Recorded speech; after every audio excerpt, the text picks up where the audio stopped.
also want to throw Brody and Jared Allen and Joe into that mix. Those guys can be there too. So we have all of our guys there. 4 of our guys there is pretty amazing. So fantastic accomplishment. Again, for a young player, credit to him. Does it mean something significant to the coaching staff development?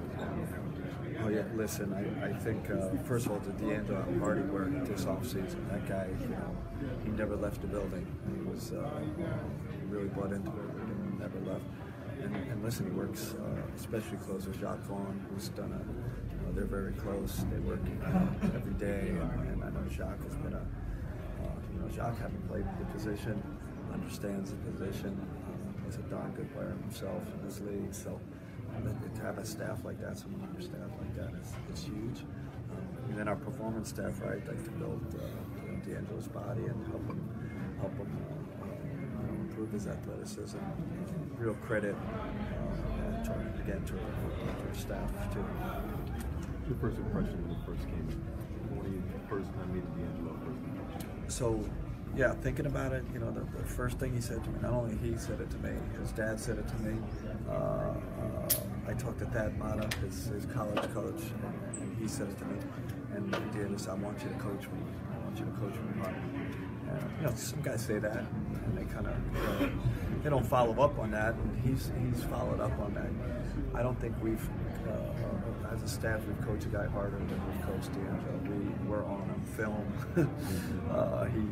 He really, he's taken it like a man and accepted the bad with the good, and that's a real credit to his maturity. But he made a statement when he first arrived here, and I told him now, I said, let's keep going, because we're going to keep coaching you hard and keep holding you accountable. And talent comes responsibility, as they say. With the work he's done with Jacques, with the work he's done with Jacques, how have you seen that kind of show up in his game as he's grown and developed these 18 months? Well, his defensive improvement. Jacques was a heck of a defensive player. Really good defensive mind to the defense, but just overall, I think. Listen, when you can talk every day with a guy that's played the position in the league, and your conversations, and Jacques works with a lot of guys, works with Karras very closely, so that's.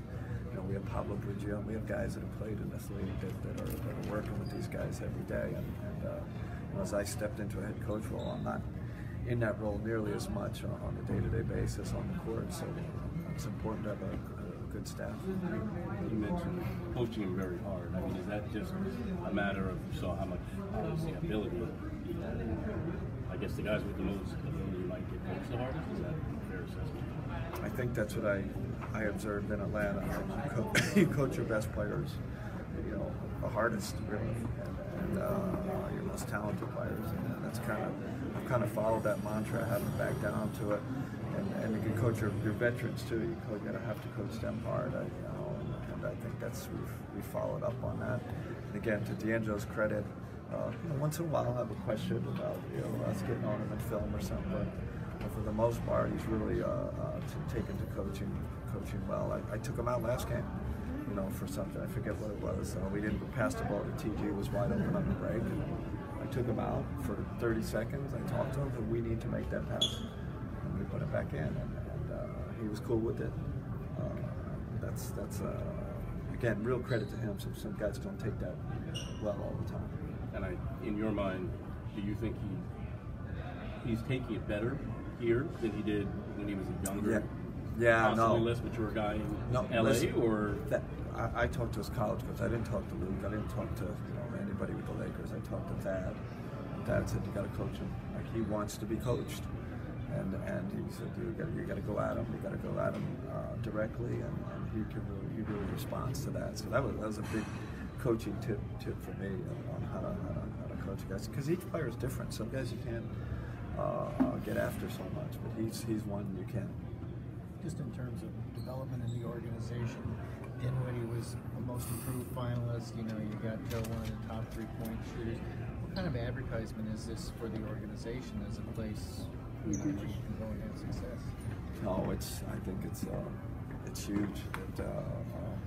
and hopefully, throughout the league, it's really players talking with other players that we have a great player care staff, with our performance team and our coaches are excellent development young players. So hopefully that reverberates throughout the league.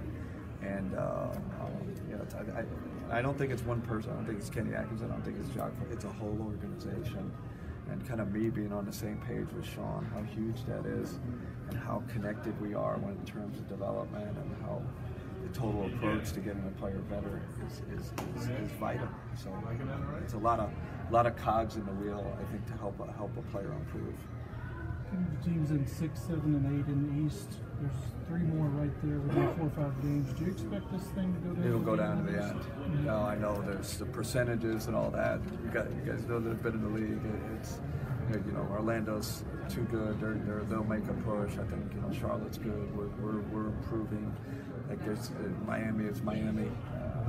I just look at it, this thing, especially with our schedule. We got a tough schedule coming up, so we expect it to be a dogfight. Guys, thank you. Thanks, everyone.